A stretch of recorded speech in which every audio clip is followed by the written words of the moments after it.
ਵਾਹਿਗੁਰੂ ਜੀ ਕਾ ਖਾਲਸਾ ਵਾਹਿਗੁਰੂ ਜੀ ਕੀ ਫਤਿਹ। ਫਤਿਹ ਟੀਵੀ ਦੇ ਸਟੂਡੀਓ ਤੋਂ ਮੈਂ ਹਾਂ ਰਾਜੇਸ਼ਵਰ ਕੌਰ, ਆਪ ਜੀ ਦੀ ਸੇਵਾ ਵਿੱਚ ਹਾਜ਼ਰ ਹਾਂ ਪ੍ਰੋਗਰਾਮ ਪੰਥ ਦੀਆਂ ਸਿੰਘਣੀਆਂ ਲੈ ਕੇ। ਇਸ ਪ੍ਰੋਗਰਾਮ ਵਿੱਚ ਆਪ ਜੀ ਹਰ ਹਫ਼ਤੇ ਉਸ ਮਾਇਨਾਜ਼ ਸ਼ਖਸੀਅਤ ਨੂੰ ਮਿਲਦੇ ਹੋ, ਪੰਥ ਦੀ ਐਸੀ ਸਿੰਘਣੀ ਨੂੰ ਮਿਲਦੇ ਹੋ ਜਾਂ ਬੀਬੀ ਨੂੰ ਮਿਲਦੇ ਹੋ ਜੋ ਆਪਣੇ ਜੀਵਨ ਨੂੰ ਇੱਕ ਵੱਖਰੀ ਰੂਪ ਰੇਖਾ ਦੇ ਚੁੱਕੇ ਨੇ।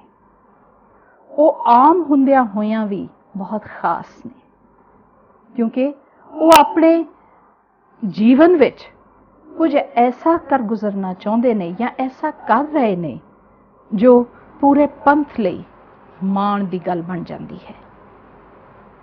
ਇਸ ਪ੍ਰੋਗਰਾਮ ਦੇ ਜ਼ਰੀਏ ਤੁਸੀਂ ਉਹਨਾਂ ਨਾਲ ਰੂਬਰੂ ਹੁੰਦੇ ਹੋ। ਅਸੀਂ ਉਹਨਾਂ ਨਾਲ ਗੱਲਬਾਤ ਕਰਦੇ ਹਾਂ ਜਿਹੜੇ ਨਾ ਸਿਰਫ ਇੱਕ ਖਾਸ ਕਿਸੇ ਏਰੀਏ ਨਾਲ ਜਾਂ ਸਿਰਫ ਇਹ ਕਹੀਏ ਕਿ ਉਹ ਸਿਰਫ ਆਪਣੇ ਧਰਮ ਦੇ ਲੋਕਾਂ ਨਾਲ ਹੀ ਵਾਬਸਤਾ ਨੇ, ਨਹੀਂ, ਉਹ ਜੋ ਕਾਰਜ ਕਰਦੇ ਨੇ ਉਹਦੇ ਨਾਲ ਪੂਰੀ ਸੁਸਾਇਟੀ ਨੂੰ ਲਾਹਾ ਮਿਲਦਾ ਹੈ, ਫਾਇਦਾ ਹੁੰਦਾ ਹੈ।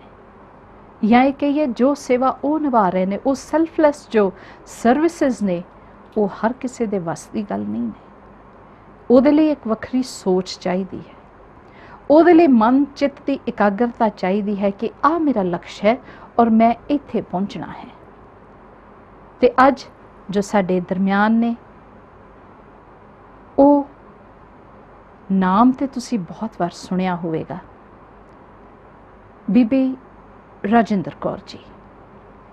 ਪਰ ਇਹ ਬੀਬੀ ਰਾਜਿੰਦਰ ਕੌਰ ਜੀ ਉਹ ਨੇ ਜੋ ਇੱਕ ਐਸੀ ਸੰਸਥਾ, ਇੱਕ ਐਸਾ ਅਦਾਰਾ ਚਲਾ ਰਹੇ ਨੇ ਜਿੱਥੇ ਗਰੀਬ, ਬੇਸਹਾਰਾ, ਲੋੜਵੰਦ, ਬਿਮਾਰ, ਜਿਨ੍ਹਾਂ ਦਾ ਇਲਾਜ ਨਹੀਂ ਹੁੰਦਾ, ਜਿਨ੍ਹਾਂ ਦਾ ਕੋਈ ਆਸਰਾ ਨਹੀਂ, ਉਹ ਗੁਰੂ ਦੇ ਆਸਰੇ ਨਾਲ ਇਹ ਪ੍ਰਭ ਆਸਰਾ ਜੋ ਸੰਸਥਾ ਹੈ ਉਸ ਨੂੰ ਚਲਾ ਰਹੇ ਨੇ। ਤੇ ਆਓ ਸਭ ਤੋਂ ਪਹਿਲਾਂ ਇਹਨਾਂ ਨੂੰ ਜੀ ਆਇਆਂ ਆਖਦਿਆਂ ਹੋਇਆਂ ਫਤਿਹ ਦੀ ਸਾਂਝ ਕਰੀਏ। ਰਜਿੰਦਰ ਕੌਰ ਜੀ, ਵਾਹਿਗੁਰੂ ਜੀ ਕਾ ਖਾਲਸਾ, ਵਾਹਿਗੁਰੂ ਜੀ ਕੀ ਫਤਿਹ। ਬਹੁਤ ਬਹੁਤ ਧੰਨਵਾਦ ਜੋ ਆਪ ਜੀ ਸਾਡੇ ਸਟੂਡੀਓ ਵਿੱਚ ਆਏ ਹੋ। ਧੰਨਵਾਦ। ਮੈਂ ਚਾਹਾਂਗੀ ਕਿ ਮੈਂ ਆਪ ਜੀ ਬਾਰੇ ਕੁਛ ਵੀ ਕਹਾਂ, ਤੁਸੀਂ ਆਪਣੇ ਲਫ਼ਜ਼ਾਂ ਵਿੱਚ ਆਪਣੇ ਬਾਰੇ, ਆਪਣੇ ਜੀਵਨ ਤੇ ਥੋੜ੍ਹੀ ਜਿਹੀ ਝਾਤ, ਤਾਂ ਜੋ ਸਾਨੂੰ ਪਤਾ ਲੱਗ ਸਕੇ ਕਿ ਆਪ ਜੀ ਕਿੱਥੋਂ ਸ਼ੁਰੂ ਹੋਏ ਹੋ ਤੇ ਹੁਣ ਕਿੱਥੇ ਪਹੁੰਚੇ ਹੋ।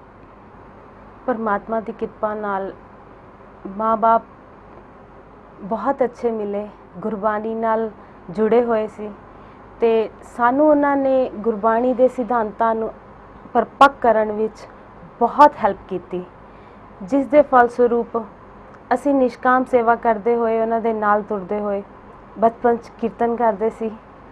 ਕਿਸੇ ਨੇ ਵੀ ਘਰ ਵਿੱਚ ਕੋਈ ਪ੍ਰੋਗਰਾਮ ਕਰਵਾਉਣਾ, ਨਿਸ਼ਕਾਮ ਸੇਵਾ ਕਰਦੇ ਸੀ। ਫਾਦਰ ਸਾਹਿਬ ਉਹਨਾਂ ਨੇ ਪਾਠ ਕਰਨਾ ਤੇ ਅਸੀਂ ਦੋਨੋਂ ਸਿਸਟਰਸ ਨੇ ਕੀਰਤਨ ਕਰਨਾ ਤੇ ਬ੍ਰਦਰ ਨੇ ਤਬਲਾ ਵਜਾਣਾ। ਅਸੀਂ 3 ਬ੍ਰਦਰ ਸਿਸਟਰ ਹੈਗੇ ਤੇ ਇਸ ਤਰ੍ਹਾਂ ਹੀ ਕੋਈ ਸੰਡੇ ਸੀ ਜਿਸ ਦਿਨ ਅਸੀਂ ਕਿਤੇ ਸਕੂਲ ਤੋਂ ਬਾਅਦ ਅਸੀਂ ਘਰ ਬੈਠੇ ਹੋਈਏ, ਮੈਨੂੰ ਨਹੀਂ ਯਾਦ ਆਉਂਦਾ। ਤੇ ਕਈ ਵਾਰੀ ਅਸੀਂ ਕਹਿਣਾ ਵੀ ਮੰਮੀ ਪਾਪਾ ਨੂੰ, ਅੱਜ ਅਸੀਂ ਫ੍ਰੀ ਰਹਿਣਾ ਚਾਹੁੰਦੇ ਹਾਂ। ਕਹਿੰਦੇ ਗੁਰੂ ਦੀ ਸੰਗਤ ਵਿੱਚ ਜਾਓਗੇ ਨਾ ਤੇ ਜਿਹੜਾ ਫਲ ਤੁਹਾਨੂੰ ਉੱਥੋਂ ਮਿਲਣਾ ਹੈ ਨਾ, ਤੁਸੀਂ ਜਾਣ ਹੀ ਨਹੀਂ ਸਕਦੇ ਕਿ ਉਹਦੇ ਨਾਲ ਤੁਸੀਂ ਕਿੰਨੇ ਕੁ ਫ੍ਰੀ ਹੋ ਕੇ ਚੱਲੋਗੇ ਫਿਊਚਰ ਵਾਸਤੇ। ਤੇ ਪਰਮਾਤਮਾ ਦੀ ਕਿਰਪਾ ਨਾਲ ਇਹ ਸਿਧਾਂਤ, ਇਹ ਸੰਸਕਾਰ ਇੰਨੇ ਪਰਪੱਕ ਹੋ ਗਏ ਕਿ ਮੈਰਿਜ ਤੋਂ ਬਾਅਦ ਗੁਰੂ ਕਿਰਪਾ ਨਾਲ, ਪਰਮਾਤਮਾ ਕਿਰਪਾ ਨਾਲ ਸਾਥੀ ਵੀ ਇੱਦਾਂ ਦਾ ਮਿਲਿਆ, ਜੀਵਨ ਸਾਥੀ, ਕਿ ਇਹ ਅੱਗੇ ਜਾ ਕੇ ਇਹ ਪ੍ਰਭ ਆਸਰਾ ਫਲਸਰੂਪ ਤੁਹਾਡੇ ਸਾਹਮਣੇ ਹੈ ਜੀ। ਮੈਂ ਇਹ ਪੁੱਛਣਾ ਚਾਹਾਂਗੀ ਕਿ ਆਪ ਜੀ ਨੇ ਦੱਸਿਆ ਕਿ ਪਰਿਵਾਰ ਆਪ ਜੀ ਦਾ ਬਹੁਤ ਹੀ ਗੁਰਮੁਖ ਦਾ ਧਾਰਨੀ, ਇੱਕ ਗੁਰਮੁਖ ਪਰਿਵਾਰ ਵਿੱਚ ਆਪ ਜੀ ਦਾ ਜਨਮ ਹੋਇਆ। ਤੁਸੀਂ ਹੁਣ ਦੱਸੋ ਕਿ ਪ੍ਰਭ ਆਸਰਾ ਇਸਟੈਬਲਿਸ਼ ਕਰਨ ਤੋਂ ਪਹਿਲਾਂ ਦੀ ਜੋ ਰਾਜਿੰਦਰ ਕੌਰ ਸੀ, ਉਸਨੇ ਕੀ ਪੜ੍ਹਾਈ ਕੀਤੀ, ਉਹ ਕੀ ਕਰਦੀ ਸੀ ਤੇ ਉਹਦੇ ਜੀਵਨ ਦਾ ਏਮ ਕੀ ਸੀ? ਬਿਫੋਰ ਮਾਈ ਮੈਰਿਜ ਮੈਂ +2 ਤੋਂ ਬਾਅਦ ਇਲੈਕਟ੍ਰੋਨਿਕਸ ਦਾ ਡਿਪਲੋਮਾ ਕੀਤਾ ਤੇ I was working in an MNC company Fujitsu when I got married. ਤੇ ਮੈਂ ਚਾਹੁੰਦੀ ਸੀ ਕਿ ਜਦੋਂ ਸਾਡੀ ਇੰਗੇਜਮੈਂਟ ਸਾਡੀ ਪੜ੍ਹਦੇ ਹੋਏ ਹੀ ਹੋ ਗਈ ਮੈਰਿਜ ਤੋਂ ਤਕਰੀਬਨ 3.5 ਸਾਲ ਪਹਿਲਾਂ ਹੀ ਮੈਰਿਜ ਹੋ ਗਈ, ਕਿਉਂਕਿ ਫਾਦਰ ਸਾਹਿਬ ਨੂੰ ਇਹਨਾਂ ਬਾਰੇ ਕਿਸੇ ਨੇ ਦੱਸ ਪਾਈ ਤੇ ਫਾਦਰ ਸਾਹਿਬ ਜਾ ਕੇ ਮਿਲੇ ਤਾਂ ਮਹਿਸੂਸ ਹੋਇਆ ਕਿ ਗੁਰਬਾਣੀ ਨੂੰ ਇੰਨਾ ਵਿਚਾਰਨ ਵਾਲਾ, ਗੁਰਬਾਣੀ ਦੇ ਉੱਪਰ ਚੱਲਣ ਵਾਲਾ ਮੈਨੂੰ ਆਪਣੀ ਲੜਕੀ ਵਾਸਤੇ ਇਸ ਤੋਂ ਵਧੀਆ ਕੋਈ ਵਾਰ ਨਹੀਂ ਮਿਲ ਸਕਦਾ। ਤੇ ਫਾਦਰ ਸਾਹਿਬ ਨੇ ਉਦੋਂ ਹੀ ਕਿਹਾ ਕਿ ਵੀ ਮੈਂ ਇਹ ਲੜਕਾ ਚਾਹਨਾ। ਹਾਲਾਂਕਿ ਉਹਨਾਂ ਦੇ ਮਦਰ ਨਹੀਂ ਸੀ ਚਾਹੁੰਦੇ ਕਿ ਬੱਚੇ ਦੀ ਉਮਰ ਬਹੁਤ ਘੱਟ ਹੈਗੀ ਹੈ ਤੇ ਮੇਰੇ ਫਾਦਰ ਵੀ ਨਹੀਂ ਚਾਹੁੰਦੇ ਸੀ ਕਿ ਮੈਰਿਜ ਹੋਵੇ, ਬਟ ਉਹ ਚਾਹੁੰਦੇ ਸੀ ਕਿ ਅਸੀਂ ਬੰਧਨ 'ਚ ਮਤਲਬ ਫਿਕਸ ਹੋ ਜਾਏ ਕਿ ਹਾਂ ਵੀ ਇਹੀ ਵਾਰ ਸਾਡੀ ਬੱਚੀ ਦਾ ਵਿਆਹ ਹੋਏਗਾ। ਤੇ ਮੈਰਿਜ ਤੋਂ ਬਾਅਦ ਮਤਲਬ ਸਰਦਾਰ ਸਾਹਿਬ ਜਦੋਂ ਮਿਲੇ ਤਾਂ ਮੈਂ ਉਹਨਾਂ ਨੂੰ ਪਹਿਲੀ ਰਿਕੁਐਸਟ ਇਹ ਕੀਤੀ ਕਿ ਮੈਂ ਆਪਣੇ ਪੈਰਾਂ 'ਤੇ ਖੜੀ ਰਹਿਣਾ ਚਾਹੁੰਦੀ ਹਾਂ, ਮੈਂ ਕਿਸੇ ਦੇ ਅੱਗੇ ਹੱਥ ਨਹੀਂ ਅੜ ਸਕਦੀ, ਮੈਨੂੰ ਬੜੀ ਮੁਸ਼ਕਿਲ ਹੁੰਦੀ ਹੈ। ਹਾਂ ਇਹ ਗੱਲ ਤੁਸੀਂ ਤਸੱਲੀ ਰੱਖੋ ਕਿ ਮੈਂ ਆਪਣੇ ਪੇਰੈਂਟਸ ਦੀ, ਆਪਣੇ ਮਦਰ ਇਨ ਲਾਅ ਦੀ ਜਾਂ ਫਾਦਰ ਇਨ ਲਾਅ ਦੀ ਪੂਰੀ ਸੇਵਾ ਕਰਾਂਗੀ, ਬਟ ਨਾਲ ਦੀ ਨਾਲ ਮੈਂ ਜੌਬ ਨਹੀਂ ਛੱਡ ਸਕਦੀ, ਬਿਕੋਜ਼ ਮੈਂ ਵਿਹਲਾ ਰਹਿਣਾ ਕਦੇ ਸਿੱਖਿਆ ਹੀ ਨਹੀਂ, ਮੈਂ ਕਦੇ ਫ੍ਰੀ ਨਹੀਂ ਰਹੀ ਤੇ ਜੇ ਮੈਂ ਫ੍ਰੀ ਰਹੀ ਤਾਂ ਮੈਂ ਜ਼ਰੂਰ ਸਟ੍ਰੈਸ ਜਾਂ ਡਿਪਰੈਸ਼ਨ 'ਚ ਚਲੀ ਜਾਵਾਂਗੀ। ਤੇ ਹੀ ਹੈਪੀਲੀ ਸੈਡ ਕਿ ਨੋ ਪ੍ਰੋਬਲਮ, ਮੈਂ ਕਹੀ ਮੇਰੀ ਪਹਿਲੀ ਇੱਛਾ ਹੈ ਤੇ ਨਾਲ ਨਾਲ ਮੈਂ ਮਤਲਬ ਕੀਰਤਨ ਤੇ ਉਹ ਸਾਰਾ ਕੁਝ ਜਾਰੀ ਰੱਖਣਾ ਚਾਹੁੰਦੀ। ਹੀ ਨੈਵਰ ਸੈਡ ਕਿ ਕੋਈ ਗੱਲ ਨਹੀਂ, ਮੈਂ ਵੀ ਇਸ 'ਚ ਬਹੁਤ ਖੁਸ਼ ਹਾਂ। ਰਜਿੰਦਰ ਕੌਰ ਜੀ, ਮੈਂ ਪੁੱਛਣਾ ਚਾਹਾਂਗੀ ਕਿ ਜਿਵੇਂ ਤੁਸੀਂ ਦੱਸਿਆ ਕਿ ਤੁਹਾਡੇ ਹਸਬੈਂਡ ਆਪਣੇ ਤੌਰ ਤੇ ਇੱਕ ਪ੍ਰੋਫੈਸ਼ਨ ਵਿੱਚ ਸਨ, ਤੁਸੀਂ ਆਪਣਾ ਕੰਮ ਕਰਦੇ ਸੋ, ਪ੍ਰਭ ਆਸਰਾ ਜਿਹੜਾ ਅਦਾਰਾ ਹੈ ਇਹਨੂੰ ਸ਼ੁਰੂ ਕਰਨ ਦਾ ਤੁਹਾਡੇ ਮਨ ਵਿੱਚ ਕਿਵੇਂ ਖਿਆਲ ਆਇਆ? ਬੇਸਿਕਲੀ ਜਦੋਂ ਮੈਰਿਜ ਤੋਂ ਬਾਅਦ ਅਸੀਂ ਇਕੱਠੇ ਹੋਏ ਤਾਂ ਹੀ ਵਾਜ਼ ਰਨਿੰਗ ਅ ਮੈਡੀਕਲ ਸ਼ਾਪ ਇਨ Fatehgarh Sahib opposite civil hospital ਤੇ ਮੋਹਾਲੀ ਜਿੱਥੇ ਮੈਂ ਵਰਕ ਕਰ ਰਹੀ ਸੀ ਕਾਫੀ ਦੂਰ ਸੀ ਤੇ ਆ ਸੈਡ ਕਿ ਮੈਂ ਇੰਨੀ ਦੂਰ ਜਾਣਾ ਆਉਣਾ ਮੇਰੇ ਲਈ ਬਹੁਤ ਮੁਸ਼ਕਿਲ ਹੈ ਤੇ ਆਪਾਂ ਦੋਨੋਂ ਜੁਆਇੰਟਲੀ ਕੰਮ ਕਰਦੇ ਹਾਂ। ਹੀ ਹੈਪੀਲੀ ਮਤਲਬ ਸੈਡ ਕਿ ਜਾਂ ਦਿਸ ਇਜ਼ ਓਕੇ। ਤੇ ਅਸੀਂ ਸ਼ਾਪ ਤੇ ਇਕੱਠੇ ਹੀ ਕੰਮ ਕਰਨਾ ਤੇ ਗੁਰਬਾਣੀ ਦੀ ਵਿਚਾਰ ਕਰਨੀ ਤੇ ਇਹਨਾਂ ਨੂੰ ਕਈ ਸ਼ਬਦ ਨਾ ਆਣੇ ਤਾਂ ਇਹਨਾਂ ਨੇ ਮੇਰੇ ਤੋਂ ਪੁੱਛਣੇ ਤੇ ਜਿਹੜੇ ਮੈਨੂੰ ਨਾ ਸਮਝ ਆਣੀ ਤਾਂ ਇਹਨਾਂ ਨਾਲ ਡਿਸਕਸ ਕਰਨਾ। ਕੈਮਿਸਟ ਸ਼ਾਪ ਇੱਦਾਂ ਹੈ ਕਿ अर्ਲੀ ਮਾਰਨਿੰਗ ਤੋਂ ਲੇਟ ਨਾਈਟ ਤੱਕ ਸਾਨੂੰ ਵਰਕਆਊਟ ਕਰਨਾ ਪੈਂਦਾ ਬਿਕੋਜ਼ ਪੇਸ਼ੈਂਟਸ ਦਾ ਐਮਰਜੈਂਸੀ 'ਚ ਆਉਣਾ ਕਦੇ ਪਤਾ ਨਹੀਂ ਲੱਗਦਾ ਕਦੋਂ, ਤੇ ਅਸੀਂ ਉਹਨੂੰ ਵੀ ਇੱਕ ਸੇਵਾ ਫੀਲ ਕਰਕੇ ਕੰਮ ਕਰਦੇ ਸੀ। ਬਟ ਔਨ ਦਾ ਹੌਲੀਡੇਜ਼ ਅਸੀਂ ਕੋਈ ਨਾ ਕੋਈ ਕੈਂਪ ਆਰਗੇਨਾਈਜ਼ ਕਰ ਦੇਣਾ। ਫਤਿਹਗੜ੍ਹ ਸਾਹਿਬ ਗੁਰਦੁਆਰਾ ਸਾਹਿਬ ਵੀ ਉਹ ਜਦੋਂ ਆਰਗੇਨਾਈਜ਼ ਕਰਦੇ ਸੀ ਤੇ ਦੇ ਨੀਡ ਫਾਰਮਾਸਿਸਟ, ਅਸੀਂ ਉੱਥੇ ਵੀ ਜਾ ਕੇ ਹੈਲਪ ਕਰ ਦੇਣੀ। ਤੇ ਕਈ ਵਾਰੀ ਮਾਨ ਸਾਹਿਬ ਨੇ ਕਈ ਵਾਰੀ ਕੋਈ ਲਗਾਉਣਾ ਤੇ ਉੱਥੇ ਅਸੀਂ ਫ੍ਰੀ ਮੈਡੀਸਨਸ ਦਾ ਕੈਂਪ ਲਗਾਉਣਾ। ਸਾਡੀ ਕੋਸ਼ਿਸ਼ ਹੁੰਦੀ ਸੀ ਕਿ ਗਰੀਬ ਨੂੰ ਜਿੱਥੇ ਵੀ ਲੋੜ ਹੈਗੀ ਹੈ ਉਹਨੂੰ ਮੈਡੀਸਨ ਮਿਲ ਜਾਣੀ ਚਾਹੀਦੀ ਹੈ। ਇਹ ਨਹੀਂ ਹੈ ਕਿ ਜਿਹੜਾ ਸਾਡਾ ਪ੍ਰੋਫੈਸ਼ਨ ਆ ਉਸ ਤੋਂ ਵਾਂਝਾ ਰਹਿ ਕੇ ਉਹ ਮਾਰੀ ਜਾਏ। ਤੇ ਫਿਲਹਾਲ ਇੱਦਾਂ ਦੀ ਫੀਲਿੰਗ ਸੀਗੀ ਤੇ ਸਾਡਾ ਅਪ ਐਂਡ ਡਾਊਨ ਆਪਣੇ ਪੇਰੈਂਟਸ ਵੱਲ ਰਹਿੰਦਾ ਸੀ ਕੁਰਾਲੀ, ਤੇ ਰਸਤੇ 'ਚ ਕਈ ਵਾਰੀ ਜਦੋਂ ਅਸੀਂ ਕੋਈ ਐਕਸੀਡੈਂਟਲ ਕੇਸ ਦੇਖਣਾ ਤੇ ਉਹਨੂੰ ਅਸੀਂ ਤੁਰੰਤ ਲੈ ਜਾਂਦੇ ਸੀਗੇ ਮੈਨੇਜ ਕਰਕੇ। ਤੇ ਜਦੋਂ ਹਸਪੀਟਲ 'ਚ ਜਾਣਾ ਅੱਗੋਂ ਡਾਕਟਰਸ ਨੇ ਬਹੁਤ ਇਗਨੋਰ ਕਰਨਾ ਤੇ ਅਸੀਂ ਉਹਨਾਂ ਨੂੰ ਕਹਿਣਾ ਕਿ ਵੀ ਇਹਨੂੰ ਸੰਭਾਲ ਦੀ ਲੋੜ ਹੈਗੀ ਹੈ। ਹਾਂ ਮੈਡੀਸਨ ਅਸੀਂ ਅਵੇਲੇਬਲ ਕਰ ਦਿੰਦੇ ਹਾਂ ਬਟ ਨਰਸਿੰਗ ਕੇਅਰ ਤਾਂ ਤੁਸੀਂ ਅਵੇਲੇਬਲ ਕਰ ਸਕਦੇ ਹੋ ਬਿਕੋਜ਼ ਸਾਡਾ ਨਰਸਿੰਗ ਦਾ ਪ੍ਰੋਫੈਸ਼ਨ ਨਹੀਂ ਹੈ। ਤੇ ਫਿਰ ਵੀ ਫੀਲ ਇਹੀ ਹੁੰਦਾ ਸੀ ਕਿ ਦੇ ਆਰ ਇਗਨੋਰੈਂਟ, ਜੇ ਅਸੀਂ ਜਾਂਦੇ ਹਾਂ ਵਾਪਿਸ ਤਾਂ they will not care this patient. Negligence ਜਾਂ ਨੈਗਲੀਜੈਂਸ। ਤੇ ਇੱਕ ਵਾਰ ਕੋਈ ਇੱਦਾਂ ਦਾ ਮੈਂਟਲੀ ਥੋੜ੍ਹਾ ਜਿਹਾ ਅਪਸੈਟ ਪੇਸ਼ੈਂਟ ਦੁਕਾਨ 'ਚ ਆ ਗਿਆ ਤੇ ਸਰਦਾਰ ਸਾਹਿਬ ਨੇ ਉਹਦੇ ਨਾਲ ਗੱਲਬਾਤ ਕੀਤੀ ਖੁੱਲ੍ਹ ਕੇ। ਪਤਾ ਲੱਗਿਆ ਕਿ ਘਰੋਂ ਬਹੁਤ ਜ਼ਿਆਦਾ ਵੀਕ ਅੰਡਰ ਪਾਵਰਟੀ ਹੈਗਾ ਤੇ ਮਦਰ ਬਹੁਤ ਓਲਡ ਹੈਗੀ ਹੈ, ਸੰਭਾਲ ਨਹੀਂ ਸਕਦੀ ਤੇ ਉਹ ਆਪਣੀ ਵੀ ਕੇਅਰ ਪ੍ਰੋਪਰ ਨਹੀਂ ਸੀ ਕਰਦਾ। ਹੀ ਵਾਜ਼ ਆਈ ਥਿੰਕ ਸਕਿਜ਼ੋਫਰੇਨਿਕ ਕੇਸ। ਤੇ ਅਸੀਂ ਉਹਦੀ ਹੈਲਪ ਕਰਨੀ ਚਾਹੀ। ਕਈ ਜਗ੍ਹਾ ਗਏ ਆ ਕਿ ਸੰਸਥਾਵਾਂ 'ਚ ਕਿਤੇ ਇਹਨਾਂ ਦੋਨਾਂ ਦੀ ਕਿਤੇ ਹੈਲਪ ਹੋਵੇ, ਕੋਈ ਇਹਨਾਂ ਨੂੰ ਰੱਖ ਕੇ ਇਹਨਾਂ ਦੀ ਰੀਹੈਬਿਲਿਟੇਸ਼ਨ ਵਾਸਤੇ ਕੁਝ ਕਰ ਸਕਣ, ਬਟ ਸ਼ਾਇਦ ਅਸੀਂ ਉਹ ਸਿਰੇ ਨਹੀਂ ਪਹੁੰਚ ਸਕੇ। ਸਾਨੂੰ ਕੋਈ ਇੱਦਾਂ ਦਾ ਰੀਹੈਬਿਲਿਟੇਸ਼ਨ ਸੈਂਟਰ ਨਹੀਂ ਮਿਲਿਆ।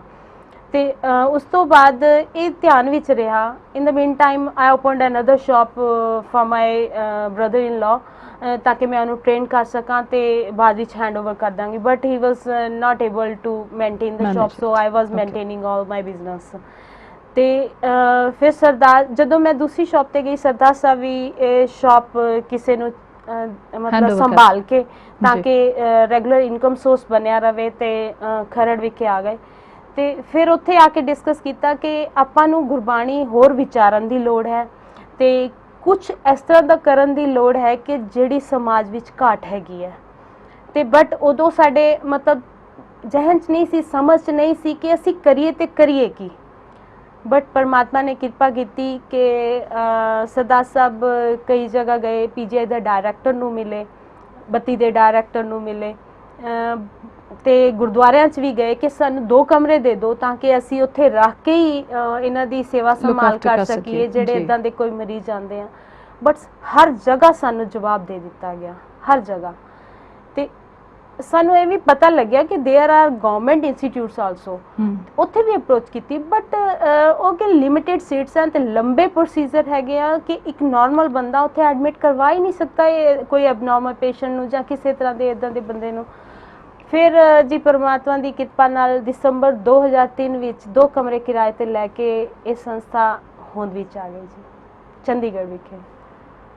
ਪ੍ਰਭ ਆਸਰਾ ਇੱਕ ਐਸੀ ਸੰਸਥਾ ਜਿਸ ਦੀ ਨੀਂਹ ਜੋ ਰੱਖੀ ਗਈ ਉਹ ਇਹ ਸੋਚ ਕੇ ਰੱਖੀ ਗਈ ਕਿ ਜਿਨ੍ਹਾਂ ਨੂੰ ਕੋਈ ਆਸਰਾ ਨਹੀਂ ਦਿੰਦਾ, ਜਿਨ੍ਹਾਂ ਨੂੰ ਦੇਖ ਕੇ ਡਾਕਟਰ ਤੱਕ ਵੀ ਆਪਣਾ ਮੂੰਹ ਮੋੜ ਲੈਂਦੇ ਨੇ, ਜਿਹੜੇ ਲਾਚਾਰ ਪਏ ਨੇ, ਜਿਨ੍ਹਾਂ ਲਈ ਜਿਵੇਂ ਰਜਿੰਦਰ ਕੌਰ ਹੁਣੀ ਭੈਣ ਜੀ ਉਹਨਾਂ ਨੇ ਦੱਸਿਆ ਕਿ ਜਿੱਥੇ ਵੀ ਜਾਂਦੇ ਉੱਥੇ ਨਾ ਸੁਣਨ ਨੂੰ ਮਿਲਦੀ ਸੀ। ਇਸ ਲਈ ਇਹਨਾਂ ਆਪਣੇ ਮਨ ਵਿੱਚ ਇਹ ਧਾਰ ਲਿਆ ਕਿ ਇੱਕ ਐਸਾ ਉਪਰਾਲਾ ਕੀਤਾ ਜਾਵੇ ਜਿੱਥੇ ਇਹ ਆਪ ਹੀ ਹਰੇਕ ਦੀ ਲੁੱਕ ਆਫਟਰ ਕਰ ਸਕਣ। ਉਹ ਸਰਵਿਸ ਜਿਹੜੀ ਇਹਨਾਂ ਨੂੰ ਦੂਸਰਿਆਂ ਅੱਗੇ ਜਾ ਕੇ ਮੰਗਣੀ ਪੈਂਦੀ ਹੈ, ਇਹ ਉਹ ਸਰਵਿਸ ਆਪ ਪ੍ਰੋਵਾਈਡ ਕਰਨ।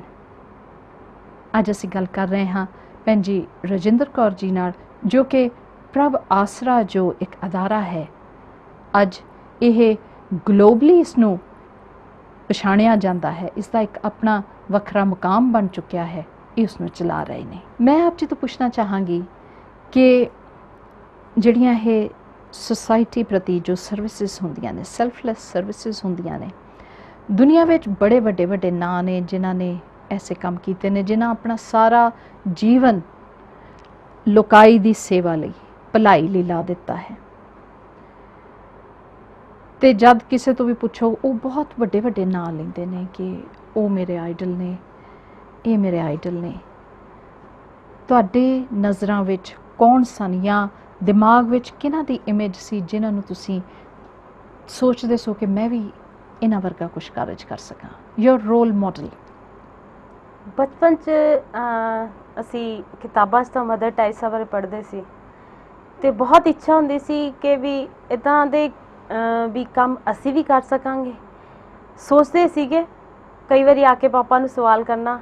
ਜਦੋਂ ਸਵਾਲ ਕੀਤਾ ਨਾ ਪਾਪਾ ਨੂੰ, ਪਾਪਾ ਕਹਿੰਦੇ ਮੈਂ ਮਦਰ ਟੈਰੇਸਾ ਬਾਰੇ ਤਾਂ ਬਿਲਕੁਲ ਨਹੀਂ ਜਾਣਦਾ, ਹਾਂ ਮੈਂ ਭਗਤ ਪੂਰਨ ਸਿੰਘ ਬਾਰੇ ਜਾਣਦਾ, ਤੇ ਜੇ ਆਪ ਜੀ ਕਹੋ ਤਾਂ ਮੈਂ ਉਹਨਾਂ ਬਾਰੇ ਤੁਹਾਨੂੰ ਪੂਰੀ ਡਿਟੇਲਸ ਬੁੱਕਸ ਵੀ ਲਿਆ ਦਿਆਂਗਾ ਜੇ ਤੁਸੀਂ ਸ਼ੌਂਕ ਰੱਖਦੇ ਹੋ ਪੜ੍ਹਨ ਦਾ। ਮੈਂ ਬਹੁਤ ਖੁਸ਼ ਹੋਈ ਤੇ ਪਾਪਾ ਨੇ ਕਾਫੀ ਬੁੱਕਸ ਲਿਆ ਕੇ ਦਿੱਤੀਆਂ ਤੇ ਪਾਪਾ ਨੂੰ ਕੁਐਸਚਨ ਵੀ ਕਰਦੇ ਸੀਗੇ। ਤੇ ਭਗਤ ਜੀ ਨੂੰ ਮਿਲਣ ਦੀ ਇੱਛਾ ਬਹੁਤ ਸੀ, ਬਹੁਤ ਮਨੋ ਇੱਛਾ ਸੀ। ਬਟ ਮੈਰਿਜ ਤੋਂ ਬਾਅਦ ਇੱਕ ਦਿਨ ਸ਼ੌਪ ਤੇ ਬੈਠੀ ਤਾਂ ਅਚਾਨਕ ਹੀ ਖਬਰ ਮਿਲੀ ਕਿ ਭਗਤ ਜੀ ਨਹੀਂ ਰਹੇ। ਤੇ I was really like VP ਕਿ ਉਹ ਇਨਸਾਨ ਨਹੀਂ ਰਿਹਾ ਜਿਸ ਨੂੰ ਮੈਂ ਇੰਨੀ ਤਹਿ ਦਿਲੋਂ ਚਾਹੁੰਦੀ ਸੀ ਮਿਲਣਾ ਜੀ। ਬਟ ਉਹਨਾਂ ਦੇ ਮਤਲਬ ਕੰਮ ਤੇ ਉਹ ਮਨ ਤੇ ਇੰਪ੍ਰੈਸ਼ਨ ਬਹੁਤ ਛੱਡ ਗਏ ਜੀ। ਤੇ ਪਰ ਸ਼ਖਸੀਅਤਾਂ ਕੁਝ ਐਸੀਆਂ ਹੁੰਦੀਆਂ ਨੇ ਜਿਹੜੇ ਸਰੀਰਕ ਤੌਰ ਤੇ ਸਾਡੇ ਵਿੱਚ ਨਹੀਂ ਹੁੰਦੀਆਂ, ਪਰ ਉਹ ਜ਼ਹਿਨੀ ਤੌਰ ਤੇ ਔਰ ਮਾਨਸਿਕ ਤੌਰ ਤੇ ਜਾਂ ਰੂਹਾਨੀ ਤੌਰ ਤੇ ਹਮੇਸ਼ਾ ਸਾਡੇ ਵਿੱਚ ਰਹਿੰਦੀਆਂ ਨੇ। ਉਹ ਜਾ ਕੇ ਵੀ ਕਦੀ ਜਾਂਦੇ ਨਹੀਂ, ਉਹ ਕਦੀ ਖਤਮ ਨਹੀਂ ਹੁੰਦੇ। ਉਹਨਾਂ ਵਿੱਚੋਂ ਹੀ ਭਗਤ ਪੂਰਨ ਸਿੰਘ ਹੁਣੀ ਹੋਏ ਨੇ ਤੇ ਬੀਬੀ ਰਜਿੰਦਰ ਕੌਰ ਜੀ ਹੁਣਾਂ ਦੱਸਿਆ ਕਿ ਇਹਨਾਂ ਦੇ ਉਹ ਰੋਲ ਮਾਡਲ ਸਨ। ਜੋ ਪ੍ਰਭ ਆਸਰਾ ਇੰਸਟੀਚਿਊਟ ਕਹਿ ਲਈਏ ਜਾਂ ਅਦਾਰਾ ਕਹਿ ਲਈਏ ਜੋ ਤੁਸੀਂ ਚਲਾ ਰਹੇ ਹੋ, ਕਿਸ ਤਰ੍ਹਾਂ ਦੇ ਪੇਸ਼ੈਂਟਸ ਜਾਂ ਕਿਸ ਤਰ੍ਹਾਂ ਦੇ ਮਰੀਜ਼ ਕਹਿ ਲਈਏ ਜਾਂ ਲੋੜਵੰਦ ਕੌਣ ਆਉਂਦੇ ਨੇ ਆਪ ਜੀ ਪਾਸ? ਸਾਡੇ ਕੋਲ ਕੋਈ ਵੀ ਲਾਵਾਰਿਸ, ਲਾਚਾਰ, ਗੁੰਮਸ਼ੁਦਾ ਪ੍ਰਾਣੀ ਸਾਡੇ ਕੋਲ ਜੋ ਸਾਨੂੰ ਵੀ ਇਸ ਤਰ੍ਹਾਂ ਦੀ ਹਾਲਤ ਵਿੱਚ ਮਿਲਦਾ ਉਹਨੂੰ ਅਸੀਂ ਵੀ ਲੈ ਆਉਂਦੇ ਹਾਂ। ਸਾਡੇ ਕੋਲ ਪ੍ਰਸ਼ਾਸਨ ਲੈ ਕੇ ਆਉਂਦਾ, ਪੁਲਿਸ ਛੱਡ ਕੇ ਜਾਂਦੀ ਹੈ। ਹਸਪੀਟਲਸ 'ਚੋਂ ਜਿਹੜੇ ਅਬੰਡੈਂਟ ਕੇਸ ਦਾਖਲ ਹੁੰਦੇ ਆ, ਐਕਸੀਡੈਂਟਲ ਕੇਸ ਦਾਖਲ ਹੁੰਦੇ ਆ, ਉਹ ਸਾਡੇ ਕੋਲ ਰੈਫਰ ਕਰ ਦਿੱਤੇ ਜਾਂਦੇ ਆ। ਕੁਝ ਪੰਚਾਇਤਾਂ ਵੱਲੋਂ ਵੀ ਜਿਵੇਂ ਕੋਈ ਲੇਡੀ ਪ੍ਰੈਗਨੈਂਟ ਮਿਲੀ ਹੈਗੀ ਹੈ, ਲਾਵਾਰਿਸ ਹਾਲਤ 'ਚ ਮਿਲੀ ਹੈ, ਜਾਂ ਕਈ ਵਾਰੀ ਬੱਚਿਆਂ ਨਾਲ ਲੇਡੀਜ਼ ਮਿਲਦੀਆਂ ਹੈ, ਜਾਂ ਹੋਰ ਵੀ ਕਈ ਬਹੁਤ ਤਰਸਯੋਗ ਹਾਲਤ ਵਿੱਚ ਕੋਈ ਇੱਦਾਂ ਦਾ ਜੈਂਟਸ ਜਾਂ ਬਜ਼ੁਰਗ ਮਿਲਦਾ, ਤੇ ਉਹ ਵੀ ਲਿਆ ਸਕਦੇ ਹਨ। ਤੁਸੀਂ ਸਿੱਧੇ ਲਫ਼ਜ਼ਾਂ ਵਿੱਚ ਪ੍ਰਭ ਆਸਰਾ ਨੂੰ ਕਿਵੇਂ ਡਿਫਾਈਨ ਕਰਦੇ ਹੋ? ਪ੍ਰਭ ਆਸਰਾ ਉਹ ਸੰਸਥਾ ਹੈ ਜਿੱਥੇ ਲਾਚਾਰ, ਲਾਵਾਰਿਸ, ਬੇਸਹਾਰਾ, ਗੁੰਮਸ਼ੁਦਾ ਪ੍ਰਾਣੀ ਪਹੁੰਚਦੇ ਹਨ। ਉਹ ਬੱਚੇ ਜਿਹੜੇ ਔਰਫਨ ਹੋ ਗਏ ਹਨ, ਜਿਨ੍ਹਾਂ ਦਾ ਕੋਈ ਸੇਵਾ ਸੰਭਾਲ ਕਰਨ ਵਾਲਾ ਨਹੀਂ ਹੈ।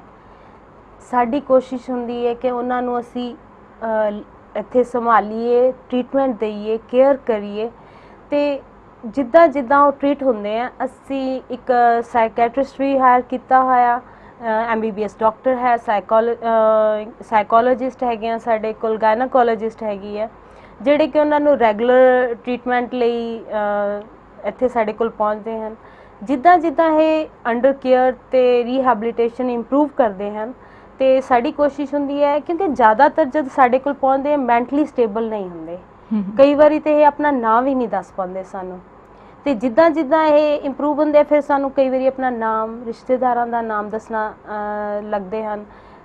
ਅਸੀਂ ਇੰਟਰਨੈਟ ਦੇ ਥਰੂ ਅੰਡਰ ਮਿਸ਼ਨ ਮਿਲਾਪ ਅਸੀਂ ਨਾਮ ਰੱਖਿਆ ਹੈ ਜੀ। Under Mission Milap we try to locate all over India ਕਿ ਇਹਨਾਂ ਦਾ ਵਿਲੇਜ ਕਿੱਥੇ ਹੈਗਾ ਜਾਂ ਸ਼ਹਿਰ ਕਿੱਥੇ ਹੈਗਾ, ਤੇ ਉੱਥੇ ਦੀ ਪੁਲਿਸ ਨੂੰ ਅਸੀਂ ਸੰਪਰਕ ਕਰੀਦਾ। ਇੰਟਰਨੈਟ ਤੋਂ ਹੀ ਅਸੀਂ ਸਾਰੇ ਕੰਟੈਕਟਸ ਲੈ ਕੇ, ਤੇ ਉੱਥੇ ਦੀ ਪੁਲਿਸ ਨੂੰ ਅਸੀਂ ਫਿਰ ਉਹਦੀਆਂ ਸਾਰੀ ਡਿਟੇਲਸ ਦੇਈਦੀਆਂ।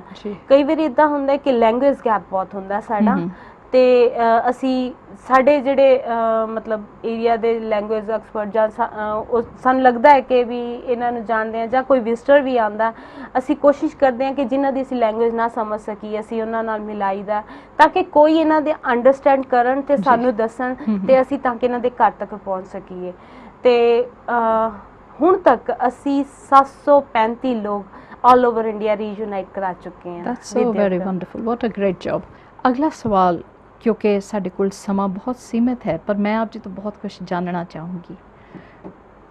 ਸਵਾਲ ਮੈਂ ਇਹ ਕਰਨਾ ਚਾਹੂੰਗੀ ਕਿ ਅੱਜ ਤੁਸੀਂ ਆਪਣੇ ਆਪ ਨੂੰ ਗਲੋਬਲੀ ਕਿੱਥੇ ਦੇਖਦੇ ਹੋ, ਔਰ ਉਹਦੇ ਲਈ ਤੁਸੀਂ ਆਪਣੇ ਤੌਰ ਤੇ ਕੀ ਕਰਦੇ ਹੋ ਕਿ ਹੋਰ ਬੈਟਰ ਹੋ ਜਾਈਏ, ਹੋਰ ਬੈਟਰ ਹੋ ਜਾਈਏ, for your betterment, for the people who are with you, ਤੇ ਤੁਸੀਂ ਇਹਦੇ ਲਈ ਕੀ ਕਰ ਰਹੇ ਹੋ, ਔਰ ਤੁਹਾਨੂੰ ਕੌਣ-ਕੌਣ ਇੱਦਾਂ ਦੀਆਂ ਜਾਂ ਅਦਾਰੇ ਨੇ ਜਾਂ ਹੋਰ ਫਾਊਂਡੇਸ਼ਨਸ ਨੇ ਤੁਹਾਨੂੰ ਹੈਲਪ ਕਿੱਥੋਂ ਆਉਂਦੀ ਹੈ? How do you get the aid? ਫਿਲਹਾਲ ਗਲੋਬਲੀ ਅਸੀਂ ਕਹਾਂਗੇ ਕਿ ਸ਼ਾਇਦ ਬਹੁਤ ਜ਼ਿਆਦਾ ਲੋਕਾਂ ਨੂੰ ਸਾਡੇ ਬਾਰੇ ਹਜੇ ਨੌਲੇਜ ਨਹੀਂ ਹੈ, ਤੇ ਇਟਸ ਓਨਲੀ ਬਿਨ 10 ਇਅਰਸ ਜਦੋਂ ਅਸੀਂ ਸਟਾਰਟ ਕੀਤਾ, ਤੇ ਇਸ ਵਕਤ ਸੰਸਥਾ ਦੀ ਬ੍ਰਾਂਚ ਇੱਕ ਝੰਜੇੜੀ ਵਿਖੇ ਹੈ।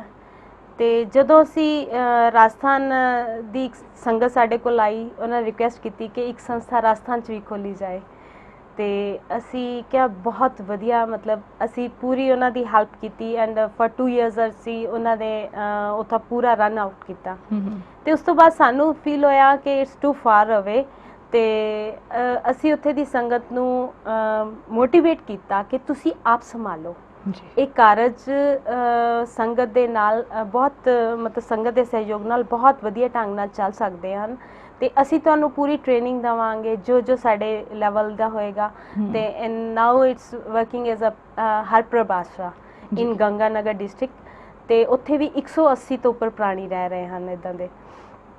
ਤੇ ਰੈਗੂਲਰਲੀ ਅਸੀਂ ਉੱਥੇ ਜਾਂਦੇ ਹਾਂ, ਉਹਨਾਂ ਨੂੰ ਜੋ ਪ੍ਰੋਬਲਮਸ ਹੁੰਦੀਆਂ ਉਹ ਨਾਲ ਹੋ ਕੇ ਸੋਲਵ ਕਰੀ ਦੀਆਂ। ਤੇ ਝੰਜੇੜੀ ਸਾਡੀ ਮੇਲ ਬ੍ਰਾਂਚ ਹੈ, ਤੇ ਉੱਥੇ 80 ਤੋਂ ਉੱਪਰ ਪ੍ਰਾਣੀ ਹਨ। ਇੱਥੇ ਸਾਡੇ ਫੀਮੇਲ ਐਂਡ ਚਿਲਡਰਨ ਹੈਗੇ ਆ, ਬਜ਼ੁਰਗ ਹੈਗੇ ਆ, ਤੇ ਇੱਥੇ ਵੀ ਤਕਰੀਬਨ 170 ਤੋਂ ਉੱਪਰ ਪ੍ਰਾਣੀ ਇੱਥੇ ਹਨ।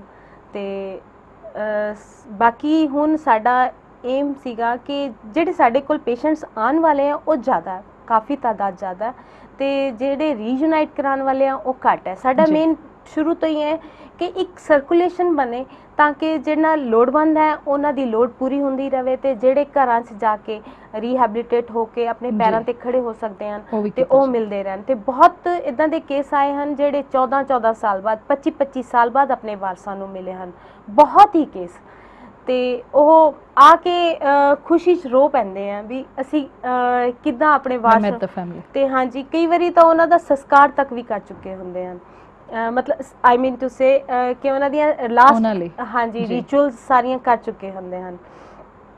ਹੁਣ ਅਸੀਂ ਜਿਹੜੇ ਇੱਥੇ ਪ੍ਰਾਣੀ ਰੱਖੇ ਆ ਇਸ ਵਕਤ ਤਾਦਾਦ ਨਾਲੋਂ ਕਾਫੀ ਜ਼ਿਆਦਾ ਹੈ ਤੇ ਸ਼ੈੱਡ ਵੀ ਸਾਡੇ ਭਰ ਚੁੱਕੇ ਆ। ਜੇ ਅਸੀਂ ਅੱਜ ਸੋਚੀਏ ਨਾ ਵੀ ਬੈੱਡ ਕਿੱਥੇ ਲਗਾਉਣਾ ਤਾਂ ਸ਼ਾਇਦ ਸਾਨੂੰ ਮੁਸ਼ਕਲ ਹੋ ਜਾਂਦੀ ਹੈ ਕਿ ਅਸੀਂ ਬੈੱਡ ਲਗਾਵਾਂਗੇ ਕਿੱਥੇ। ਤੇ for that we have decided ਕਿ ਅਸੀਂ ਐਡਜਸਟੈਂਟ ਲੈਂਡ ਅਸੀਂ ਪਰਚੇਸ ਕਰੀਏ। ਬਹੁਤ ਵੱਡਾ ਪ੍ਰੋਜੈਕਟ ਸੀ ਸਾਡੇ ਵਾਸਤੇ, ਬਟ ਸੰਗਤ ਨੇ ਕਿਹਾ ਕਿ ਨਹੀਂ ਤੁਸੀਂ ਇੱਕ ਵਾਰ ਸ਼ੁਰੂ ਕਰੋ, ਕਿਉਂਕਿ ਕੋਈ ਵੀ ਕੰਮ ਆਪਾਂ ਸ਼ੁਰੂ ਕਰੀਏ ਤਾਂ ਆਬਵੀਅਸਲੀ ਸੰਗਤ ਮਹਾਨ ਹੈਗੀ ਹੈ ਤੇ ਆਪੇ ਹੈਲਪ ਕਰਦੀ ਹੈ। ਤੇ ਅਸੀਂ ਉਹਦਾ ਇਹ ਪ੍ਰੋਜੈਕਟ ਹੈਗਾ ਸਾਡਾ 1 ਕਰੋੜ 80 ਲੱਖ ਦਾ, ਤੇ ਜਿਹਦੇ ਵਿੱਚੋਂ ਅਸੀਂ 80 ਲੱਖ ਦੇ ਕਰੀਬ ਅਸੀਂ ਦੇ ਚੁੱਕੇ ਹਾਂ। ਤੇ in coming 6 months we have to pay 1 crore and ਤੇ ਉਹਦੇ ਵਾਸਤੇ ਅਸੀਂ ਕੋਸ਼ਿਸ਼ ਕਰ ਰਹੇ ਹਾਂ ਕਿ ਸੰਗਤ ਨੂੰ ਅਪਰੋਚ ਕਰੀਏ ਤੇ ਅਸੀਂ ਬੇਨਤੀ ਵੀ ਕਰਦੇ ਹਾਂ ਸੰਗਤ ਨੂੰ ਕਿ ਇਹਦੇ ਵਿੱਚ ਮਦਦ ਕੀਤੀ ਜਾਏ ਤਾਂ ਕਿ ਹਾਂਜੀ ਇਹ ਪ੍ਰੋਜੈਕਟ ਬਖੂਬਲੀ ਸਿਰੇ ਚੜ੍ਹ ਸਕਣ। ਤੇ ਉਹਦੇ ਵਿੱਚ ਅਸੀਂ ਇੱਕ ਪ੍ਰੋਜੈਕਟ ਤਿਆਰ ਕਰ ਰਹੇ ਹਾਂ ਜਿਹਦੇ ਵਿੱਚ 200 ਪ੍ਰਾਣੀਆਂ ਦਾ ਇੱਕ ਪ੍ਰੋਪਰ ਮਤਲਬ ਪੂਰੇ ਹਸਪੀਟਲ ਦੇ ਉਸ ਤੇ ਬੇਸ ਤੇ ਮਤਲਬ ਹਾਲਸ ਹੋਣਗੇ, ਉਹਨਾਂ ਦੇ ਟ੍ਰੀਟਮੈਂਟ ਲਈ ਹੋਏਗਾ, ਪ੍ਰੋਪਰ ਹਰ ਪੇਸ਼ੈਂਟ ਦੀ ਅਲੱਗ ਕੇਅਰ ਦਾ ਨੀਡਸ ਪੂਰੀਆਂ ਪ੍ਰੋਪਰ ਵਾਸ਼ ਕੀਤੀਆਂ ਜਾਣਗੀਆਂ। ਕੰਟੇਜੀਅਸ ਡਿਜ਼ੀਜ਼ ਵਾਲਿਆਂ ਦੇ ਅਲੱਗ ਵਿੰਗ ਹੈ, ਚਿਲਡਰਨਸ ਦੇ ਅਲੱਗ। ਤੇ ਕਿਉਂਕਿ ਹੁਣ ਸਾਡੇ ਕੋਲ ਇੱਕੋ ਹੀ ਪੂਰਾ ਵਿੰਗ ਹੈ, ਉਹਦੇ ਵਿੱਚ ਡਿਪਾਰਟਮੈਂਟਸ ਅਲੱਗ ਹੈਗੇ ਆ, ਬਟ ਅਸੀਂ ਚਾਹੁੰਦੇ ਹਾਂ ਕਿ ਇਹਨਾਂ ਦੇ ਬਿਲਕੁਲ ਅਲੱਗ ਵਿੰਗ ਹੋਣ। ਬਿਕੋਜ਼ ਹੁਣ ਜਦੋਂ ਸਾਰਾ ਦਿਨ ਦੂਸਰਿਆਂ ਵਾਸਤੇ ਕੀਰਤਨ ਚੱਲਦਾ ਹੈ ਤਾਂ ਬੱਚੇ ਕਈ ਵਾਰੀ ਸਟੱਡੀ 'ਚ ਡਿਸਟਰਬ ਹੋ ਜਾਂਦੇ ਆ ਤੇ ਉਹਨਾਂ ਕੋਲ ਪਲੇਗਰਾਊਂਡ ਨਹੀਂ ਹੈਗਾ, ਬੱਚਿਆਂ ਨੂੰ ਪਲੇਗਰਾਊਂਡ ਵੀ ਚਾਹੀਦਾ। ਤੇ ਸਾਡੇ ਕੋਲ ਸਗੋਂ ਜਿਹੜੇ ਇਹ ਪ੍ਰਾਣੀ ਰੀਹੈਬਿਲਿਟੇਟ ਹੋ ਰਹੇ ਇਹਨਾਂ ਨੂੰ ਵੀ ਕੋਈ ਖੁੱਲਾ ਮਾਹੌਲ ਚਾਹੀਦਾ ਜਿੱਥੇ ਘੁੰਮ ਫਿਰ ਸਕਣ ਤੇ ਇੰਜੋਏ ਕਰ ਸਕਣ। ਇੱਕ ਵੋਕੇਸ਼ਨਲ ਦਾ ਅਲੱਗ ਵਿੰਗ ਜਿੱਥੇ ਸਾਡੇ ਬੱਚੇ ਜਿਹੜੇ ਇੰਪਰੂਵ ਹੋ ਜਾਂਦੀਆਂ ਲੇਡੀਜ਼ ਜਾਂ ਜੈਂਟਸ ਜਿਹੜੇ ਮੈਂਟਲੀ ਨੋਰਮਲ ਨਹੀਂ ਹਨ, ਸਟੱਡੀ ਨਹੀਂ ਕਰ ਸਕਦੇ, ਤੇ ਉਹਨਾਂ ਵਾਸਤੇ ਅਸੀਂ ਕਢਾਈ ਸਿਲਾਈ ਦਾ ਸ਼ੁਰੂ ਕੀਤਾ ਹੋਇਆ, ਐਮਬਰਾਇਡਰੀ ਕਰਦੇ ਹੈਗੇ ਆ ਤੇ ਪੇਂਟਿੰਗ ਕਰਦੇ ਹੈਗੇ ਆ, ਸੂਟ ਵੀ ਪੇਂਟ ਕਰਦੇ ਆ ਤੇ ਟਾਈ ਐਂਡ ਡਾਈ ਦਾ ਕੰਮ ਬਖੂਬੀ ਕਰਦੇ ਆ। ਤੇ ਉਹਦੇ ਵਾਸਤੇ ਅਸੀਂ ਅਲੱਗ ਵਿੰਗ ਤਿਆਰ ਕਰਨਾ ਚਾਹੁੰਦੇ ਹਾਂ, ਐਗਜ਼ੀਬਿਸ਼ਨ ਹਾਲ ਤਿਆਰ ਕਰਨਾ ਚਾਹੁੰਦੇ ਹਾਂ ਤਾਂ ਕਿ ਲੋਕਾਂ ਨੂੰ ਪਤਾ ਲੱਗੇ ਕਿ ਇਹ ਉਹ ਲੋਕ ਹੈ ਜਿਨ੍ਹਾਂ ਨੂੰ ਥੋੜੀ ਜਿਹੀ ਕੇਅਰ ਨਾਲ, ਥੋੜੇ ਜਿਹੇ ਟ੍ਰੀਟਮੈਂਟ ਨਾਲ ਅਸੀਂ ਉਹਨਾਂ ਨੂੰ ਹਾਂਜੀ ਪੈਰਾਂ ਤੇ ਵੀ ਖੜਾ ਕਰ ਸਕਦੇ ਹਾਂ। ਜੀ ਜੀ। ਤੇ ਕਿਉਂਕਿ ਕੁਝ ਕੇਸਿਸ ਇਦਾਂ ਦੇ ਹਨ ਜਿਨ੍ਹਾਂ ਦੇ ਪੇਰੈਂਟਸ ਹੈ ਹੀ ਨਹੀਂ ਜਾਂ ਘਰ ਵਿੱਚ ਕੋਈ ਹੈ ਹੀ ਨਹੀਂ ਹੈ, ਜਿਹੜੇ ਲਿਜਾ ਨਹੀਂ ਸਕਦੇ, ਉਹ ਫਿਰ ਸਾਡੀ ਇੱਕ ਫੈਮਿਲੀ ਦੇ ਤੌਰ ਤੇ ਫੈਮਿਲੀ ਬਣ ਜਾਂਦੇ, ਮੈਂਬਰ ਬਣ ਜਾਂਦੇ। ਤੇ ਇਸ ਤਰ੍ਹਾਂ ਦੀ ਅਸੀਂ ਮਤਲਬ 200 ਦੇ ਜਿਹੜਾ ਅਸੀਂ ਵਿੰਗ ਬਣਾਵਾਂਗੇ, ਇਦਾਂ ਦਾ ਹੀ ਅਸੀਂ ਚਾਹੁੰਦੇ ਹਾਂ ਕਿ ਹਰ ਜ਼ਿਲ੍ਹੇ ਵਿੱਚ ਹੋਵੇ ਤੇ ਜ਼ਿਲ੍ਹਿਆਂ 'ਚ ਹੀ ਨਹੀਂ, ਜਿੱਥੇ ਜਿੱਥੇ ਲੋੜ ਹੈ ਜੀ ਉੱਥੇ ਉੱਥੇ ਇਦਾਂ ਦੀ ਮਤਲਬ ਸੈਂਟਰ ਖੁੱਲ੍ਹਣੇ ਚਾਹੀਦੇ ਆ। ਤੇ ਜਿੱਥੇ ਸਾਡੀ ਸਪੋਰਟ ਦੀ ਲੋੜ ਹੈਗੀ ਹੈ ਅਸੀਂ ਨਾਲ ਹੋ ਕੇ ਉਹਨਾਂ ਦੇ ਚੱਲਾਂਗੇ। ਤੇ ਇੰਨਾ ਕੁ ਮੈਂ ਚਾਹੁੰਦੀ ਹਾਂ ਵੀ ਇਹ ਸੰਗਤ ਦੇ ਸਹਿਯੋਗ ਤੋਂ ਬਗੈਰ ਨਹੀਂ, ਤੇ ਸੰਗਤ ਨੂੰ ਬੇਨਤੀ ਵੀ ਕਰਦੇ ਹਾਂ ਕਿ ਉਹਨਾਂ ਦੀ ਪੂਰੀ ਸਹਿਯੋਗ ਦੀ ਤੇ ਸਪੋਰਟ ਦੀ ਸਾਨੂੰ ਲੋੜ ਹੈ ਜੀ।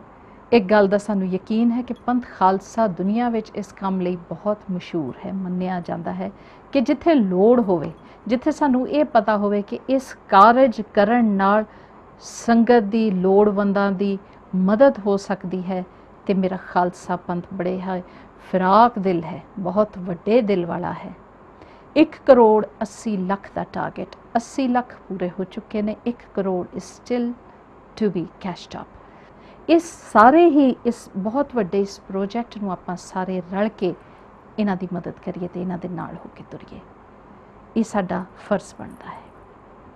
ਬਾਣੀ ਵਿੱਚ ਬਹੁਤ ਵਾਰ ਅਸੀਂ ਪੜ੍ਹਦੇ ਹਾਂ ਕਿ ਸੇਵਾ ਕਰਨੀ ਹੈ, ਸਭਨਾਂ ਨੂੰ ਆਪਣਾ ਮੰਨਣਾ ਹੈ। ਅਸੀਂ ਸਾਰੇ ਹੀ ਉਸ ਇੱਕ ਪਿਤਾ ਪਰਮੇਸ਼ਰ ਦੀ ਔਲਾਦ ਹਾਂ, ਤੇ ਜਦ ਅਸੀਂ ਸਾਰੇ ਇੱਕ ਹਾਂ ਤੇ ਫਿਰ ਜੇ ਕੋਈ ਇੱਕ ਰਾਹ ਤੇ ਤੁਰਿਆ ਹੈ ਜਿੱਥੇ ਉਹ ਸਭਨਾਂ ਦੀ ਮਦਦ ਕਰਨਾ ਚਾਹੁੰਦਾ ਹੈ, ਤੇ ਅਸੀਂ ਸਾਰੇ ਰਲ ਕੇ ਉਸ ਦੀ ਮਦਦ ਕਰੀਏ ਤਾਂ ਜੋ ਆਪਣੇ ਲਕਸ਼ ਤੱਕ ਪਹੁੰਚ ਸਕੇ। ਤੇ ਹੁਣ ਕਿਉਂਕਿ ਸਮਾਂ ਬਹੁਤ ਥੋੜਾ ਰਹਿ ਗਿਆ ਹੈ, ਮੈਂ ਇਹ ਚਾਹਾਂਗੀ ਕਿ ਜਾਣ ਤੋਂ ਪਹਿਲਾਂ ਆਪ ਜੀ ਸਾਡੇ ਸੁਣਨ ਵਾਲੇ ਸਰੋਤਿਆਂ ਨੂੰ ਕੀ ਮੈਸੇਜ ਦੇਣਾ ਚਾਹੋਗੇ? ਮੈਂ ਸੰਗਤ ਨੂੰ ਬੇਨਤੀ ਕਰਨਾ ਚਾਹੁੰਦੀ ਹਾਂ ਕਿ ਕੋਈ ਵੀ ਲਾਚਾਰ ਲਾਵਾਰਿਸ ਮਿਲਦਾ ਤਾਂ ਪਲੀਜ਼ ਇਗਨੋਰ ਨਾ ਕਰੋ ਕਦੇ ਵੀ ਉਹਨਾਂ ਨੂੰ। ਥੋੜ੍ਹੀ ਜਿਹੀ ਕੇਅਰ ਨਾਲ ਉਹ ਬਿਲਕੁਲ ਠੀਕ ਹੋ ਸਕਦੇ ਹਨ। ਕਈਆਂ ਦੇ ਤਾਂ ਵਾਰਿਸ ਮਿਲ ਸਕਦੇ ਹਨ। ਅਤੇ ਸਭ ਤੋਂ ਪਹਿਲਾਂ ਜੇ ਤੁਹਾਨੂੰ ਲੱਗਦਾ ਹੈ ਕਿ ਤੁਸੀਂ ਮਦਦ ਕਰਨ ਯੋਗ ਨਹੀਂ ਹੋ, ਤੁਸੀਂ ਸਭ ਤੋਂ ਪਹਿਲਾਂ ਪੁਲਿਸ ਨੂੰ ਕਾਲ ਕਰੋ 100 'ਤੇ। ਜੇ ਪੁਲਿਸ ਰਿਸਪੌਂਸ ਨਹੀਂ ਦਿੰਦੀ ਤਾਂ ਪੁਲਿਸ ਗ੍ਰੀਵੀਅੰਸ ਨੰਬਰ ਹੈਗਾ 181, ਉਸ 'ਤੇ ਕਾਲ ਕਰੋ। ਜੇ ਤੁਹਾਨੂੰ ਉੱਥੋਂ ਰਿਸਪੌਂਸ ਨਹੀਂ ਆਉਂਦਾ, ਮੇਰੇ ਖਿਆਲ 'ਚ 181 ਕਦੇ ਇੱਦਾਂ ਨਹੀਂ ਕਰੇਗੀ ਤੇ ਕਿ ਰਿਸਪੌਂਸ ਨਾ ਦੇਵੇ, ਬਿਕੋਜ਼ ਇਟਸ देयर ਡਿਊਟੀ ਕਿ ਉਹ ਪੁਲਿਸ ਗ੍ਰੀਵੀਅੰਸਿਸ ਨੂੰ ਕਲੀਅਰ ਕਰਦੀ ਹੈ, ਹਰ ਕੇਸ ਨੂੰ ਜਿਹੜਾ ਉਹਨਾਂ ਕੋਲ ਪਹੁੰਚਦਾ ਉਹਨੂੰ ਕਲੈਰੀਫਾਈ ਕਰਦੀ ਹੈ। ਤੇ ਜੇ ਉਹਨਾਂ ਕੋਲ ਕੋਈ ਰੀਹੈਬਲੀਟੇਸ਼ਨ ਸੈਂਟਰ ਨਹੀਂ ਹੈ ਸਰਕਾਰ ਕੋਲ, ਤਾਂ ਅਸੀਂ ਮੋਸਟ ਵੈਲਕਮ ਕਰਦੇ ਹਾਂ ਕੋਈ ਵੀ ਲਾਵਾਰਿਸ ਲਾਚਾਰ, ਚਾਹੇ ਸਾਨੂੰ ਨੀਚੇ ਬਿਸਤਰੇ ਲਗਾ ਕੇ ਹੀ ਨਾ ਕਿਉਂ ਨਾ ਰੱਖਣਾ ਪਵੇ, ਚਾਹੇ ਸਾਨੂੰ ਸ਼ੈੱਡ ਪਾ ਕੇ ਹੀ ਕਿਉਂ ਨਾ ਰੱਖਣਾ ਪਵੇ, they are most welcome to our ਸੰਸਥਾ। ਤੇ ਪਲੀਜ਼ ਕਦੇ ਵੀ ਇਗਨੋਰ ਨਾ ਕਰਨਾ। ਤੇ ਕਦੇ ਵੀ ਸਮਾਂ ਮਿਲੇ ਤਾਂ ਇਹ ਸੰਸਥਾ ਕੁਰਾਲੀ ਪੰਜਾਬ ਵਿਖੇ ਮੋਹਾਲੀ ਡਿਸਟ੍ਰਿਕਟ 'ਚ ਹੈ, ਤੇ ਆਪ ਪਲੀਜ਼ ਜ਼ਰੂਰ ਦਰਸ਼ਨ ਦੇਣਾ। ਤੇ ਜੇ ਹੋਰ ਆਪ ਜਾਣਕਾਰੀ ਲੈਣਾ ਚਾਹੁੰਦੇ ਹੋ ਤਾਂ ਫੇਸਬੁੱਕ ਤੇ ਪ੍ਰਭ ਆਸਰਾ ਦੇ ਨੇਮ ਤੇ ਪੇਜ ਬਣਿਆ ਹੋਇਆ ਹੈ, ਆਪ ਉਹਨੂੰ ਫੋਲੋ ਕਰ ਸਕਦੇ ਹੋ, ਜਾਂ ਫਿਰ ਸਾਡੀ ਇੱਕ ਵੈਬਸਾਈਟ ਹੈ www.caredisable.org। ਆਪ ਉੱਥੇ ਵਿਜ਼ਿਟ ਕਰਕੇ ਕੋਈ ਵੀ ਐਕਟੀਵਿਟੀ ਬਾਰੇ ਜਾਣ ਸਕਦੇ ਹੋ, ਜਾਂ ਸਾਨੂੰ ਡੋਨੇਸ਼ਨ ਵਾਸਤੇ ਉਹਦੇ ਡੋਨੇਟ ਅਸ ਕਾਲਮ 'ਚ ਜਾ ਕੇ ਇਨਫੋਰਮੇਸ਼ਨ ਲੈ ਸਕਦੇ ਹੋ। ਇਹਨਾਂ ਕਹਿੰਦੇ ਹੋਏ ਆਪ ਸਭ ਜੀ ਦਾ ਬਹੁਤ ਬਹੁਤ ਧੰਨਵਾਦ। ਇਹ ਸਨ ਬੀਬੀ ਰਜਿੰਦਰ ਕੌਰ ਜੀ, ਜੋ ਪ੍ਰਭ ਆਸਰਾ ਜੋ ਅਦਾਰਾ ਹੈ ਉਸ ਨੂੰ ਚਲਾ ਰਹੇ ਨੇ। ਤੇ ਹੁਣ ਇਜਾਜ਼ਤ ਲੈਣ ਦਾ ਸਮਾਂ ਹੋ ਗਿਆ ਹੈ। ਇਹਨਾਂ ਦਾ ਬਹੁਤਾ ਬਹੁਤਾ ਧੰਨਵਾਦ ਜੋ ਇਹ ਆਪਣੇ ਰੁਝੇਵਿਆਂ ਵਿੱਚੋਂ ਸਮਾਂ ਕੱਢ ਕੇ ਅੱਜ ਸਾਡੇ ਸਟੂਡੀਓ ਵਿੱਚ ਆਏ ਨੇ। ਤੇ ਇਸ ਦੇ ਨਾਲ ਹੀ ਹੁਣ ਇਜਾਜ਼ਤ ਚਾਹਾਂਗੀ। ਮੁੜ ਬਹੁਤ ਜਲਦੀ ਫਿਰ ਆਪ ਜੀ ਦੇ ਦਰਸ਼ਨ ਹੋਣਗੇ। ਤਦ ਤੱਕ ਲਈ ਇਜਾਜ਼ਤ ਦਿਓ। ਫਤਿਹ ਪ੍ਰਵਾਨ ਕਰੋ। ਵਾਹਿਗੁਰੂ ਜੀ ਕਾ ਖਾਲਸਾ, ਵਾਹਿਗੁਰੂ ਜੀ ਕੀ ਫਤਿਹ।